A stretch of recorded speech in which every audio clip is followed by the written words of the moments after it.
저희 교회가 현재 빌립보서 묵상을 하고 있죠. 어떠세요? 벌써 신약 성경은 짧아서 눈 깜짝하면 그냥 팍팍 지나가요. 벌써 빌립보서가 마지막 하루 남겨두고 있습니다. 이제 저희가 빌립보서를 한 번도 안 나눴잖아요. 그래서 잠깐 이렇게 배경을 나누면 빌립보서가 어떤 책입니까? 감옥에 갇힌 바울이 이 빌립보 교회에게 보낸 편지가 바로 빌립보서입니다. 지금 바울은 로마 감옥에 있는 것 같아요. 만약에 로마 감옥에 있다면 가이사라라는 곳에서 이미 2년 동안 감옥 생활을 했고 지금 로마에 갇혀 있는 거기 때문에 2년에서 4년 정도 지금 감옥에 있는 것입니다. 그리고 당시에는 이 감옥 수감 환경이 그렇게 좋지 않았어요. 그래서 반드시 도움이 필요한 상황이었습니다. 그래서 빌립보 교회가 에바브로디도라는 사람을 보내서 헌금도 보내고 돌보게 했습니다. 바울의 이에 대해서 감사를 표현해야 됐고요. 또 이 바울을 걱정하는 이 빌립보 교회에게 좀 이렇게 격려하고 그럴 필요가 있었습니다. 그리고 또 이 에바브로디도를 통해서 이 교회의 문제를 몇 가지 들었어요. 그래서 그 문제도 지금 해결하기 위해서 이 빌립보서를 기록해서 그곳에 보낸 것입니다. 그럼 빌립보 교회는 어떤 교회일까요? 바울이 2차 전도 여행 때 세운 교회입니다. 원래 2차 전도 여행의 목적은 1차 전도 여행 때 세운 교회들, 갈라디아서 있잖아요. 갈라디아 지방에 세운 교회들을 다시 돌아보고 격려하기 위한 것이었습니다. 그래서 계획대로 먼저 그 교회들을 다 돌아보고 난 이후에 하나님께서 좀 더 넓은 지역에 복음을 전파하라고 이렇게 인도하셨습니다. 그래서 원래는 옆에 있는 아시아라는 지역으로 가고자 했어요. 근데 성령님이 막으세요. 그러다가 이 드로아라는 곳에서 밤에 바울이 환상을 봅니다. 그때 한 사람이 나오거든요. 이 마게도니아의 한 사람이 나와서 와서 우리를 도와주세요라고 해요. 그래서 그 음성에 순종해서 이 마게도니아라는 지방으로 갑니다. 그러면 이렇게 하나님이 말씀하시고 인도하시면 어떤 기대가 있겠습니까? 가면 막 준비가 되어 있고 막 유대인이 많아야 될 것 같아요. 근데 가봤더니 유대인이 없는 거예요. 대신에 이 강가에서 이렇게 소그룹으로 모여서 기도하는 이렇게 그룹이 있었습니다. 그래서 그곳에서 한 자매를 만나게 돼요. 루디아라는 자매거든요. 옥감 장소였던 것 같고요. 이방인이었습니다. 그래서 이 자매가 바울의 설교를 듣고 믿게 되었고 세례를 받게 되었습니다. 아마도 이 빌립보 교회는 이 자매의 집에서 처음 모임을 시작할 것 같습니다. 그러다가 이제 바울이 감옥에 갇히게 돼요. 왜 갇히게 됐냐면 이 귀신 들린 자매가 하나 있었어요. 그래서 귀신을 쫓았다고 그걸로 인해서 감옥에 잡히게 됩니다. 그때 많은 일이 일어나잖아요. 지진이 일어나고 옥문이 열리고 결박이 풀어지고 어디서 많이 들어봤던 얘기죠. 그런데 바울이 도망가지 않습니다. 그 일을 통해서 이 감옥을 지키던 간수와 그의 온 집안이 믿게 되어서 이 빌립보 교회의 한 구성원이 된 것 같습니다. 이것이 바로 이 빌립보 교회의 시작인 것이죠. 그러니까 이 빌립보 교회의 개척 스토리인 것입니다. 바울과 빌립보 교회에는 이런 개척 스토리가 있었습니다. 저도 우한에서 교회를 개척할 때 이런 개척 스토리들이 있거든요. 그래서 제가 이렇게 가만히 생각해 보니까 이렇게 좋았던 기억보다는 마음 아팠던 기억들이 더 많이 떠오르는 것 같습니다. 제가 우한에 처음 들어가서 만났던 지체들이 있거든요. 복음을 전하고 제가 세례까지 줬어요. 한 6명 정도 됐는데 어느 날 그 기숙사 우리로 말하면 기숙사 사관 같은 분인데 걸린 거예요. 이렇게 묵상집에 걸려서 한 번에 다 교회를 떠나게 됐습니다. 제가 그때 너무 울었거든요. 그래서 아직도 기억에 나요. 또 한 친구는 야반도주를 했어요. 진짜 야반도주예요. 이렇게 오후에 만나서 그러니까 쉽게 말하면 이제 파트타임 전도사, 그러니까 사역자로 이렇게 헌신하게 했는데 그 이후에 남자친구를 만나고 얘기를 해보다가 이게 아닌가 보다 하고 그 밤으로 해서 떠났습니다. 도시를. 아직까지 그 이후로 만난 적이 없습니다. 어쨌든 이런 스토리를 거치면서 한 사람 남게 되었고요. 그래서 교회가 되어 있습니다. 저에게는 이렇게 우한 교회와 이런 스토리들이 있기 때문에 이 한 지마다 다 스토리들이 있거든요. 그리고 저에게는 우한 교회가 너무 귀하고 더 많은 애정이 가는 것 같습니다. 그래서 이제 바울도 이 빌립보 교회에 애정이 너무나 깊어 보여, 특별해 보입니다. 이 빌립보서를 보다 보면 이 교회에 대한 애정이 막 느껴집니다. 느껴지셨나요? 예. 물론 다른 교회도 사랑하죠. 예, 에베소 교회도 보면 사도행전 20장을 보면요, 에베소를 떠나기 전에 성도들과 장로들을 불러서 마지막 당부의 말을 하면서 눈물로 헤어졌다라고 얘기하고 있거든요. 그래서 저는 왠지 모르게 제가 이어서 읽었잖아요. 근데 왠지 모르게 빌립보서에서 그러한 큰 애정이 느껴졌습니다. 그 대표적인 대표적인 구절이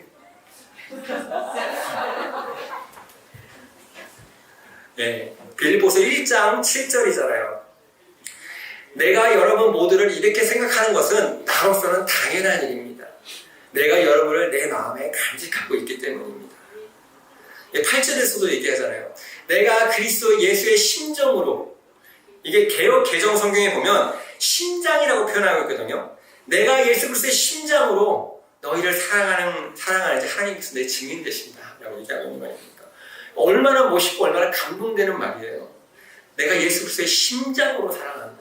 예수님처럼 이 교회를 사랑한다는 거잖아요. 저에게는 이런 교회가 있습니다.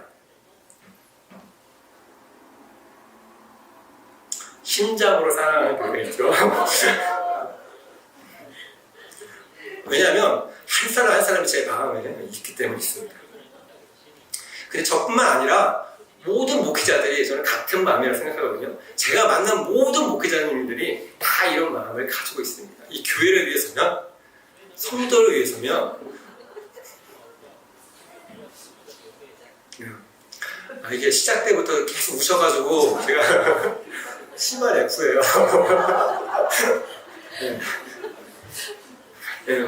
목숨처럼 교회를 사랑하시는 것 같아요. 바울도 그러잖아요. 내가 너희를 위해서면 내 목숨을 기꺼이 바치겠다라고 말씀하시잖아요. 여기 있는 우리 박 목사님과 사모님이 여러분들을 그렇게 사랑하십니다. 저도 여러분들께 사랑하기 원합니다. 근데 중요한 것은 바울만 그렇게 교회를 사랑한 것이 아니었어요. 이 빌립보 교회도 바울을 너무나 사랑했습니다. 그들은 단순히 바울 사역을 지원했던 교회가 아니라 그의 사역에 진심으로 동참하고 헌신적인 사랑을 보여준 교회였습니다. 그래서 바울이 다른 교회보다 빌립보 교회를 더 특별하게 생각하고 자랑으로 여기고 기쁨으로 여겼던 것 같습니다. 저는 우리 교회가 이런 교회가 되었으면 좋겠습니다. 목회자들의 예수의 심장으로 교회를 사랑하고 성도님들을 사랑하고 성도님들은 진심으로 사역에 동참하고 함께 목표점을 향해서 달려가는 교회가 되었으면 좋겠습니다. 근데 중요한 것이 무엇입니까? 9절입니다. 내가 기도하는 것은, 즉 사랑이 기도로 연결되고 있다는 것입니다. 무슨 의미입니까? 사랑하니까 기도한다는 거예요. 사랑하면 기도하게 된다는 것입니다. 왜요? 왜 사랑하면 기도하게 될까요? 우리에게 힘이 없기 때문에 그래요. 내가 이 사람을 너무 사랑해서 이 사람이 너무 잘 되기 원하는데 나한테는 그런 힘이 없어요. 그래서 기도하는 거예요. 전능하신 하나님께 이 사람을 맡겨드리는 것입니다. 이것이 바로 기도입니다. 제가 가끔 무학교회 소식을 듣거든요. 이 좋은 소식들이지만 가끔 이렇게 안 좋은, 이렇게 마음 아픈 소식들도 많이 있습니다. 근데 더 가슴 아픈 것이 뭐냐면 제가 할 수 있는 게 없다는 거예요. 중국에 있다 보면 가서 얼굴이라도 보잖아요. 같이 이렇게 울고 같이 안고 이러면 되는데 이곳에 있으니까 그거조차 할 수 없는 것입니다. 할 수 있는 게 아무것도 없어요. 그래서 제가 할 수 있는 일이 기도밖에 없다는 것입니다. 저희 서안에서 일 생겼을 때도 마찬가지잖아요. 저희 모두가 서안교회를 위해 기도했지만 저희보다 더 그 서안교회를 사랑하시는 우리 박 목사님과 황 사모님께서는 날마다 눈물로 교회를 위해 기도하는 거 아닙니까?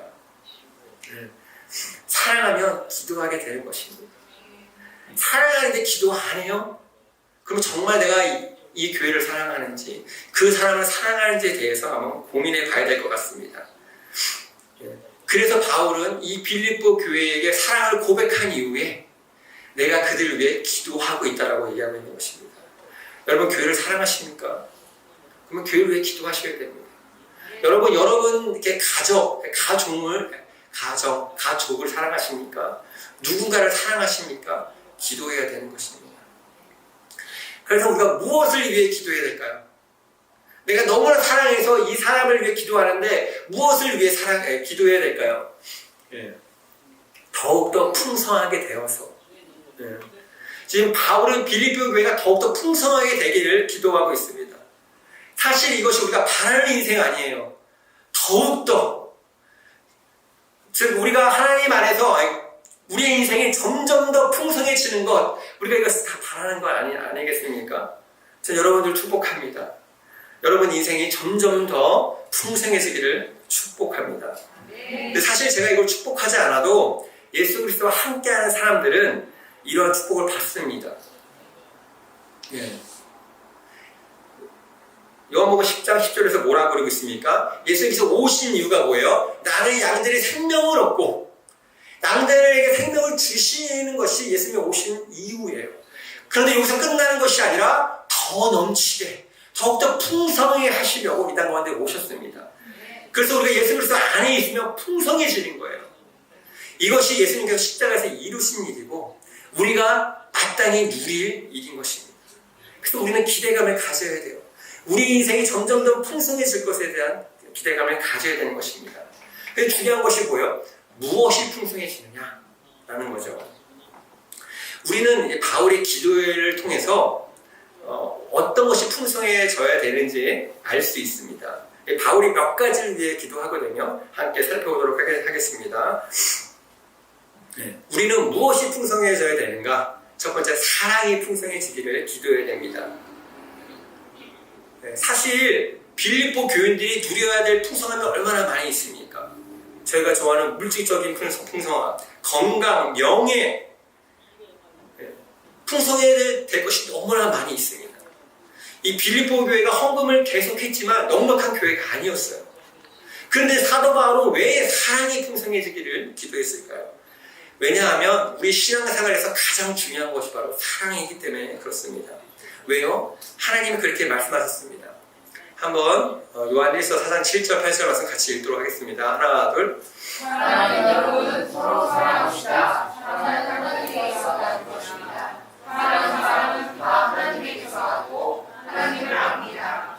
사랑하지 않는 사람은 하나님을 알지 못합니다. 하나님은 사랑이시기 때문입니다. 무슨 소리입니까? 하나님을 안다. 즉 하나님을 믿고 자녀가 되었다. 그럼 사랑한다는 것입니다. 12절에도 얘기하고 있죠. 지금까지 하나님을 본 사람은 없습니다. 그러나 우리가 서로 사랑하면 하나님이 우리 가운데 계시고 또 하나님의 사랑이 우리 가운데서 완성된 것입니다. 우리가 하나님을 보지 못하지만 우리 공동체 안에서 서로 사랑하면 다른 사람들이 하나님을 볼 수 있다라고 말하고 있는 것입니다. 왜 바울이 사랑을 가장 우선시하며 기도했는지 우리가 알 수 있는 것입니다. 예수님도 비슷한 말씀을 하셨어요. 내 마음을 다하고 목숨을 다하고 내 뜻을 다하고 내 힘을 다하여 너의 하나님이신 주님을 사랑하여라. 둘째는 이것이다. 내 이웃을 내 몸과 같이 사랑하여라. 이 계명보다 더 큰 계명은 없다. 구약 성경에 계명이 몇 개 있는지 아세요? 일반적으로 613개 계명이 있다 그래요. 이스라엘 사람들이 매일매일 지켜야 될 계명이 613개예요. 근데 감사하게도 예수님이 이것을 2개로 줄여주셨죠. 근데 이 2가지 율법의 공통점이 뭐예요? 바로 사랑인 것입니다. 한번 생각해 보세요. 여러분들 가정 가운데 가정이 매일매일 풍성해져요. 경제적으로 풍성해지고 건강해져 가요. 명문대에 가고. 근데 하나가 빠졌습니다. 사랑이 없습니다. 그럼 그 가정은 행복한 가정이 아닌 것이죠. 그래서 우리가 하나님 앞에 기도하면서 가장 먼저 구해야 될 것이 바로 사랑인 것입니다. 우리는 이런 면에서 고린도전서 13장 1절 말씀을 좀 두려움으로 봐야 될 것 같습니다. 내가 사람의 모든 말과 천사의 말을 할 수 있을지라도 내가 사랑이 없으면 울리는 징이나 요란한 꽹거리가 될 뿐입니다. 무슨 말입니까? 내가 무엇을 말하든지 얼마나 아름다운 말을 하든지 사랑이 없다면 소음에 불과하다는 거예요. 꽹과리가 얼마나 시끄러워요. 제가 이렇게 앞에서 설교하고 있지만 어떤 멋진 말과 어떤 감동적인 말을 할지라도 만약에 사랑이 없다면 시끄러운 소음에 불과하다는 것입니다. 여기서 천사의 말은 방언이나 영적인 은사들을 얘기하거든요. 저희 식으로 해석해보면 이런 거죠. 제가 신앙생활을 열심히 해요. 교회에 나오고 매일 묵상하고 기도하고 전도하고 헌금해요. 열심히 하는 거죠. 그런데 만약에 그 안에 사랑이 없다면 그것이 아무것도 아니라는 거예요. 즉 하나님이 우리를 보는 기준, 그 제일 중요한 기준이 사랑이 있느냐 없느냐라는 것입니다. 사랑이 가장 중요한 것입니다. 교회도 마찬가지입니다. 저희 교회가 커지고 100명이 되고 성경에 대해서 막 알아요. 성경에 대해서 줄줄줄 얘기해요. 하지만 그 안에 사랑이 없다면 그런 것들이 아무것도 아니라는 것입니다. 얼마나 무서운 경고입니까? 저희는 이것들이 가장 우선시되잖아요. 성경 지식 많이 알아가고 하나님 앞에서 열심히 하고, 하지만 이것이 만약에 그 안에 사랑이 없다면 그것이 아무것도 아닐 수 있다는 것입니다. 사랑이 중요합니다. 다시 한번 강조합니다. 사랑이 중요합니다. 그래서 여기서 그 중요한 것이 뭐냐면, 여기서 요구하는 사랑이 그냥 사랑이 아니에요. 원문을 보면 아가페입니다. 아가페가 어떤 사랑이에요? 빌립보서 2장에서 얘기하면 예수 그리스도의 사랑입니다. 자기의 목숨까지도 내어주는 희생적인 사랑을 얘기합니다. 이게 어떻게 가능하냐고요. 우리 말은 잘하잖아요. 저희 오늘도 축복했죠. 여러분 사랑합니다. 저도 잘해요. 사랑합니다. 축복합니다. 은희 사모님한테만 잘 못해요. 다른 분한테는 잘합니다. 그런데 지금 하나님이 우리에게 요구하시는 사랑은 이러한 사랑이 아니라는 것이죠. 아가페 같은 사랑. 그래서 우리 힘으로 할 수 없기 때문에 기도하는 것입니다. 지금 바울이 풍성해지기를 기도하잖아요. 더욱더 풍성해지기를. 이게 무슨 말입니까? 이미 있다는 거예요. 빌립보 교회는 이미 사랑이 있다는 것입니다. 하지만 여기서 만족하면 안 된다는 것입니다. 그것이 더욱더 성장하고 더욱더 깊어져야 된다는 것입니다. 저는 확신하거든요. 우리 교회는 사랑이 있습니다. 저희 교회가 냉랭한 교회가 아니에요. 하지만 여기서 만족하는 것이 아니라 더욱더 풍성해지기를 기도해야 되는 것입니다. 네. 제가 우한교회 사역하는 중에 아주 가슴 아팠던 일이 있거든요. 제가 우리 교회를 통해서 처음 복음을 듣고 이렇게 믿게 되고 제가 세례를 준 친구예요. 이 친구가 졸업을 해서 3, 4개월 정도 교회를 떠나 있었어요. 그래서 다시 돌아온 거예요. 얼마나 반가워요. 얼마나 기해요. 그래서 반갑게 맞아줬습니다. 어느 날 친구도 데려오는 거예요. 왜 잘한다 그랬는데 나중에 알고 보니 신천지에 들어간 거예요. 우한이 중국 신천지에 본 곳이잖아요. 아시죠? 이게 코로나 했을 때 막 우한 왔다 갔다 하면서 같이 온 친구가 신천지 리더였어요. 저희 교회를 공략하러 온 거죠. 근데 공략하면서 했던 말이 뭔지 아세요? 그러니까 저희 몰래 한 사람 한 사람 만나면서 했던 말이 뭐냐면, 우리 교회는 사랑이 없다는 것입니다.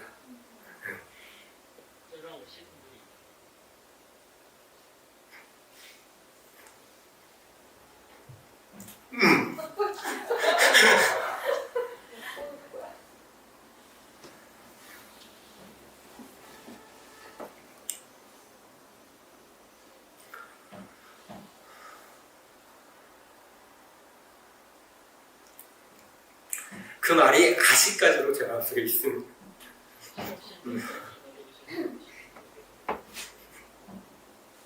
저희 교회가 이런 교회가 되지 않기를 원합니다. 다 있는데 사랑이 없어? 그러면 안 된다는 것이죠. 온 교인이 사무엘에서 박사예요. 다윗의 세우사를 알아요. 거인을 죽인 사우사의 이름을 다 알아요. 아직 기억하시죠? 앞으로 에베소서 1장도 다 외울 거예요. 그런데 사랑이 없어? 그러면 안 된다는 것이죠. 그래서 우리는 기도해야 되는 것입니다. 사랑이 더욱더 풍성해지길. 두 번째로 바울이 기도한 것은 분별력이 풍성해지기를 기도했습니다. 10절입니다. 함께 읽겠습니다. 하나, 둘. 여러분이 가장 좋은 무엇인가를 분별할 줄 알게 되는 것입니다. 그리하여 여러분이 그리스도의 날까지 순결하고 흠이 없이 지내며. 지금 바울은 이 빌립보 교회가 분별력이 풍성해지기를 위해서 기도하고 있습니다. 이 분별력이라는 것은 앞에 있는 가장 좋은 것, 이 가장 좋은 것이 원어로 보면 가장 중요한 것, 문제가 되는 것, 지금 이게 성경은 가장 좋은 것이죠. 이 가장 좋은 것과 그렇지 못한 것을 분별하는 능력을 얘기하는 것입니다. 그러면 가장 좋은 것이 뭘까요? 이 개역개정 성경에 보면 지극히 선한 것이라고 얘기하고 있거든요. 그럼 가장 선한 것, 가장 좋은 것이 뭘까요? 묵상하실 때 뭐라고 생각하셨어요? 가장 좋은 것이 뭘까? 바울은 로마서 12장 2절에서 보면 이렇게 얘기합니다. 하나님이 선하시고 기뻐하시고 완전한 뜻이 무엇인지를 분별하라 라고 얘기합니다. 그리고 이것은 마음을 새롭게 함으로 변화받을 때 가능하다고 얘기하고 있습니다. 그러니까 이 말씀을 간단히 하면요, 마음을 새롭게 하는 거예요. 즉 이전에 내가 내 삶의 주인이었는데 이제 하나님이 나의 주인으로 되는 거예요. 그래서 내가 새 사람이 되는 거죠. 변화되는 거죠. 이게 그리고 변화되면 하나님이 선하시고 기뻐하시고 완전한 뜻이 무엇인지 알게 되는 것입니다. 그럼 여기서 말하는 하나님의 선하시고 기뻐하시고 완전한 뜻이 무엇일까요? 제가 성경에서도 얘기하죠. 선과 뜻, 하나님의 목적, 하나님의 계획과 관련되어 있는 것입니다. 즉 하나님의 계획과 하나님의 큰 그림을 알게 되는 거죠. 저희가 마음을 새롭게 하는 것, 내가 나의 주인이 바뀌게 되면 우리가 하나님의 큰 그림, 하나님의 계획, 하나님의 목적에 대해서 알게 되는 거죠. 저는 빌립보서도 같은 의미로 쓰여졌다고 생각이 됩니다. 가장 좋은 것이 무엇인지 분별할 줄 알게 된다는 말은요, 하나님의 계획, 하나님의 큰 그림이 무엇인지 알게 되는 거죠. 그러면 그리스도의 날까지, 즉 하나님의 계획이 완성되는 그날까지 순결하고 흠없게, 즉 하나님의 백성으로 살아갈 수 있게 되는 것입니다. 이런 관점에서 구절을 다시 한번 보세요. 지금 바울이 사랑이 풍성해지기를 위해 기도하고 있잖아요. 그런데 그 사랑이 지식과 모든 통찰력으로 인해서 풍성해지기를 바라는 것입니다. 여기 지식과 이 통찰력이 뭘까요? 이 통찰력은 아이스테시스예요. 원어로 이렇게 커피 이름 같죠? 신약 성경에서 이곳에서만 쓰인 단어입니다. 쉽게 얘기하면 어떤 형상들을 넓은 관점에서 통찰하고 이해하는 능력을 얘기합니다. 그리고 이것은 내용적으로 시절과 연결되어 있는 것입니다. 즉 하나님의 큰 그림, 가장 좋은 것, 하나님의 큰 그림을 통찰하고 이해하는 것입니다. 그리고 여기 말하는 지식 또한 영어로 knowledge거든요. 일반적인 지식을 가리키는데 여기서 말하는 지식은 일반적인 종교 지식이 아니에요. 왜냐하면 바울이 고린도전서에서 이렇게 얘기합니다. 지식은 교만하게 하고 사랑은 덕을 세운다. 이게 좀 상반된 내용으로 얘기하고 있잖아요. 그래서 여기서 말하는 지식은 그냥 일반적인 지식, 일반적인 종교 지식이 아니라 하나님의 계획을 아는 지식을 얘기하는 것입니다. 지금 우리가 사랑해야 되는데 왜 사랑해야 돼요? 하나님의 선하시고 기뻐한 뜻이 무엇인지 알아요. 즉 하나님의 스토리, 큰 그림에 대해서 우리가 거기에 대한 지식이 있는 거예요. 그것에 대한 통찰력이 있어요. 그래서 사랑하는 것입니다. 이 사람이 사랑스러워서 사랑하는 것이 아니라 하나님의 계획, 그 비밀을 내가 알기에 이 사람을 내가 사랑하는 것입니다. 이것이 바로 에베소서의 내용이잖아요. 1장에 3장까지 계속 하나님의 계획에 대해서 얘기해요. 그리고 그 계획이 교회다라고 얘기하고 있잖아요. 그리고 4장 시작하자마자 무엇이라고 얘기합니까? 그러므로 너희가 서로 사랑해라 라고 얘기하고 있는 것입니다. 다시 돌아보면 우리가 이렇게 살아갈 때 저희는 점점 더 하나님의 계획에 대해서 분명해지는 것입니다. 점점 더 하나님의 계획을 알기에 이 사람을 사랑하기 시작하는데 그걸 사랑하다 보면 점점 더 하나님의 이것이 가장 좋은 것이구나. 이것이 하나님의 계획이구나. 우리가 알게 된다는 것입니다. 그래서 우리는요. 하나님의 계획에 대해서 하나님의 스토리에 대해서 알아야 됩니다. 저희가 알 때 사랑할 수 있는 것입니다. 알 때 살아갈 수 있는 것입니다. 그래서 저희 교회 사명 오늘도 이렇게 외치셨잖아요. 처음에가 안다, 알아야 됩니다. 그리고 살아야 됩니다. 오늘 1대1 졸업하셨잖아요. 다시 한번 축복하고 축하합니다. 저희가 1대1 성경 개간 왜 하냐면 그냥 단순히 지식을 넣는 것이 아니라 하나님의 큰 그림, 하나님의 계획에 대해서 알기 위해서 하는 것입니다. 그런데 저희가 이것을 이해하는 데 있어서 반드시 성령의 도움이 필요합니다. 그래서 바울이 기도하고 있는 것 아닙니까? 아버지께서 지혜와 계시의 영을 여러분에게 주셔서 마음의 눈을 밝혀주시고 마음의 눈을 밝혀주셔서 여러분들이 알게 되기를 원합니다. 저희가 배우고 저희가 이렇게 공부하고 있지만 성령님이 도와주셔야 돼요. 성령님이 저희의 영적인 눈을 열어주셔서 그것들을 보게 하고 알게 해주셔야 되는 것입니다. 그리고 저희가 기도해야 되는 것이죠. 마지막으로 의의 열매가 풍성해지기를 기도해야 됩니다.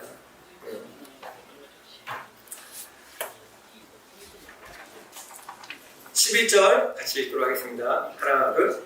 예수 그리스도께서 주시는 의의 열매로 가득하서 하나님께 영광과 찬양을 드리게 되기를 나는 기도합니다. 예, 바울은 이 빌립보 교회가 의의 열매가 가득 차기를 위해 기도하고 있습니다. 마태복음 7장 20절에 보면 그러므로 너희는 그 열매를 보고 그 사람들을 알아야 된다고 얘기하고 있습니다. 우리를 향한 이 세상의 평가는 무엇입니까? 돈이 얼마나 많은지, 학벌이 얼마나 높은지, 얼마나 좋은 직장에 다니는가입니다. 하지만 하나님에게는 우리가 얼마나 있는지, 학벌이 무엇인지 중요치 않다는 것입니다. 열매가 있는지 없는지가 더 중요하다는 것입니다. 교회도 마찬가지예요. 얼마나 큰가, 몇 명이 모이는가가 중요치 않습니다. 교회 안에 영적인 열매가 있는가, 성령의 열매가 있는가, 그 교회에만 오면 그 사람의 인격이 변하는가, 예수님을 닮아가는 사람이 매년 늘어가고 있는가, 이것이 중요하다는 것입니다. 근데 여기서 말하는 의의 열매가 무엇입니까? 의의 열매. 저희는 보통 의라고 하면, 제가 의 발음이 잘 안 된다 그러는데 괜찮나요? 네. 제가 의라고 하면 보통 법정 용어를 떠올립니다. 법정에서 의롭다함을 선언받는 것이죠. 그래서 의로운 삶 그러면 죄짓지 않는 삶, 착한 삶, 선한 삶을 떠올립니다. 물론 그런 의미로 볼 수도 있죠. 하지만 여기서 말하는 의는 저희가 늘 얘기하는 의, 즉 하나님과의 바른 관계 가운데에서의 의입니다. 지금 여기서 말하는 의의 열매는 하나님과의 바른 관계에 있는 사람이 살아야 되는 삶을 의미합니다. 간단히 얘기하면 하나님의 형상의 삶인 거죠. 네. 다 기억하시죠? 오늘 1대1 졸업하신 분도 있는데 다 기억하시죠? 네. 갑자기 저보다 고개를 숙이십니다. 네.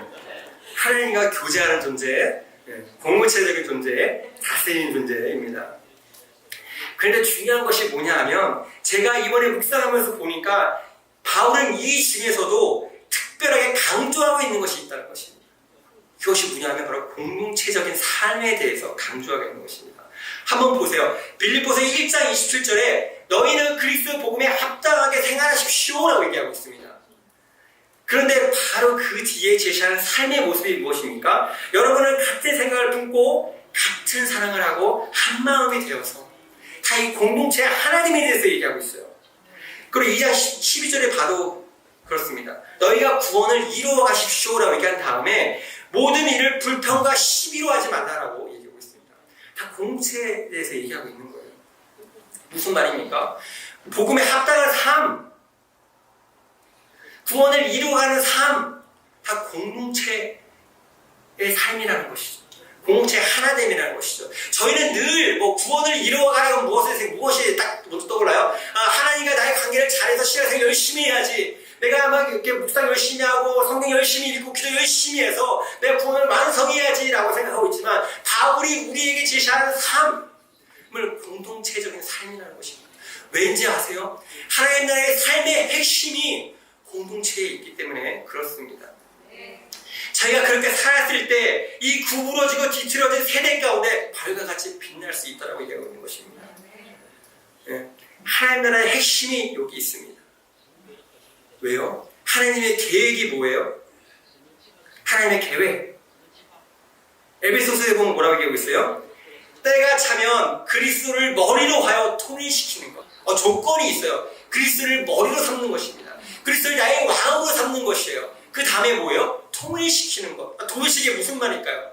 하나됨을 얘기합니다. 하나됨. 천편일적으로 다 그냥 똑같이 만든다는 얘기는 아니에요. 다 달라요. 하지만 그들이 함께 있으면서 조화를 이루는, 하모니를 이루는 것을 얘기하는 것입니다. 제가 이 금요일날 인생 처음으로 이 국악 관현악단 공연을 봤습니다.